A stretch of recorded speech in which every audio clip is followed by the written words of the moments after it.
Assalamualaikum warahmatullahi wabarakatuh. Kami dari kelompok 6, di sini kami akan sedikit menjelaskan tentang teknik homeroom. Sebelumnya saya akan memperkenalkan anggota kelompok 6. Ada saya Arika Bunga Merinda, Dian Nurisma, dan Faizatul Umah. Yang pertama yaitu pengertian dari teknik homeroom. Teknik homeroom adalah layanan bimbingan kelompok yang menciptakan suasana nyaman dan kekeluargaan seperti layaknya seorang keluarga yang dengan nyaman dan bebas dalam menyampaikan pendapat. Pengertian homeroom menurut Pariyitno secara umum dapat diartikan sebagai teknik menciptakan suasana kekeluargaan yang digunakan untuk mengadakan pertemuan dengan sekelompok siswa baik di dalam kelas maupun di luar kelas pada saat pelajaran atau di luar jam pelajaran untuk membicarakan khususnya di bidang belajar, sosial, pribadi, dan karir. Karakteristik homeroom, teknik homeroom. Karakteristik homeroom. Pada pelaksanaan teknik homeroom, guru bimbingan membentuk suasana bimbingan seperti suasana yang terdapat di rumah, yaitu suasana nyaman, aman, santai, bebas, dan tanpa ada tekanan. Suasana yang terbentuk diharapkan dapat membuat siswa merasa terlindungi dalam mengikuti bimbingan dan tujuan yang direncanakan dapat tercapai. Homeroom didefinisikan sebagai sarana untuk menyediakan kontak guru, bimbingan, dan siswa di sebuah sekolah. Terdapat ciri-ciri dalam teknik homeroom antara lain: A. Bersifat kekeluargaan, B. Bersifat terbuka, C. Bebas, D. Menyenangkan, dan yang terakhir adalah berkelompok.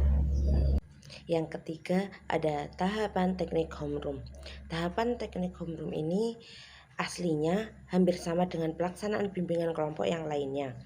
Yang membedakan hanya suasana kekeluargaan yang diciptakan pada teknik tersebut.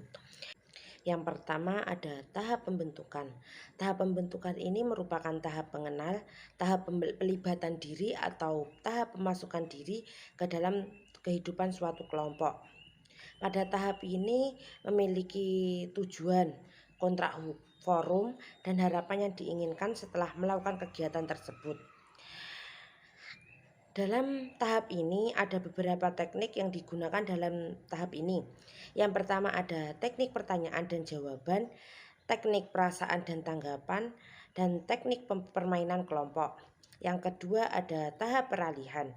Tahap kedua atau tahap peralihan adalah jembatan antara tahap pertama dan tahapan ketiga. Jembatan ini berguna untuk mempermudah atau memperlancar untuk para anggota kelompok dapat segera memasuki tahap ketiga. Adapun yang dilaksanakan dalam tahap ini, yang pertama ada meningkatkan kemampuan keikutsertaan anggota, yang kedua ada menjelaskan kegiatan yang akan ditempuh, menawarkan atau mengamati apakah para anggota sudah siap menjalani kegiatan pada tahap selanjutnya, dan yang terakhir ada beberapa hal yang harus diperhatikan oleh seorang pemimpin untuk menerima suasana yang ada secara sabar dan terbuka. Yang ketiga ada tahap kegiatan. Tahap kegiatan ini atau tahap pelaksanaan ini mempunyai aspek-aspek yang menjadi isi atau pengiring yang cukup banyak, dan masing-masing aspek perlu mendapat perhatian yang seksama dari pemimpin kelompok. Pada tahap ini mempunyai tahap-tahap yang berbeda. Yang pertama ada masing-masing anggota secara bebas mengemukakan masalah atau topik bahasan. Yang kedua ada menetapkan masalah atau topik yang akan dibahas terlebih dahulu. Yang ketiga ada membahas topik atau masalah secara dalam dan tuntas. Yang keempat ada tahap pengakhiran. Tahap pengakhiran ini bimbingan kelompok, pokok perhatian bukan pada beberapa kali kelompok itu tersebut harus bertemu, tetapi pada hasil yang telah dicapai pada kelompok itu dalam pertemuan tersebut. Dalam tahap pengakhiran ini mempunyai tahapan seperti pemimpin mengemukakan bahwa kegiatan akan segera berakhir. Yang kedua ada pemimpin dan kelompok mengemukakan kesan dan hasil kegiatan.